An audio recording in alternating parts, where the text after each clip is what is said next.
Welcome fox. आज हमारे पास जो है वो दो इम्पोर्टेंट यूएस के डेटा थे। एक तो consumer confidence data and second जो था वो जॉब जोन्स ओपनिंग का डेटा था एंड साथ में अटलांटा जीडीपी फेड जीडीपी का डेटा था।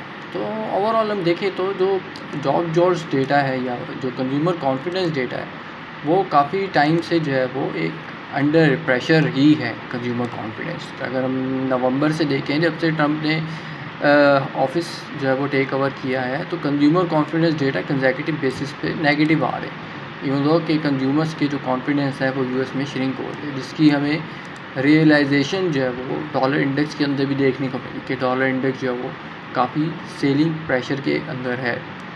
एंड इसी तरह अगर हम जॉब जोन्स ओपनिंग का डेटा देखें कि तो ओपनिंग जो है वो भी जो है वो अंडर प्रेशर है सिंस फरवरी कि अगर हम लास्ट 4 मंथ के एवरेज नंबर देखें तो वो नेगेटिव में है, या इवन लास्ट 6 मंथ के नंबर एवरेज में देखें तो वो भी नेगेटिव में है। तो ओवरऑल ट्रेंड भी देखें तो ओपनिंग्स का जो है वो डाउन साइड की तरफ है। तो ये हमें ये दिखाती है कि आगे आने वाले दिनों में लेबर मार्केट जो है वो यूएस की वो स्ट्रेस में टिक सकती है। ठीक है, सो हमें इंडिकेशन यही मिलती है इस डेटा को देखते हुए कि आगे आने वाला एनएफपी का जो डेटा है वो भी वीक हो सकता है। लेकिन ऑब्वियसली एनएफपी से पहले हम देखेंगे जो एडीपी एम्प्लॉयमेंट का डेटा है वो कैसा होता है हमारे पास। एंड हमने आज जो है वो लाइव ट्रेड करी थी यूएस जॉब्स ओपनिंग पे नैस्डैक को ट्रेड किया था यहाँ से हमने।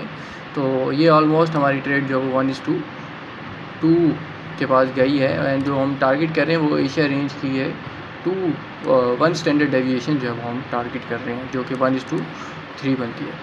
एंड लेट्स सी देखते हैं ये ट्रेड जो है वो कैसे जाके एंड अप होती है।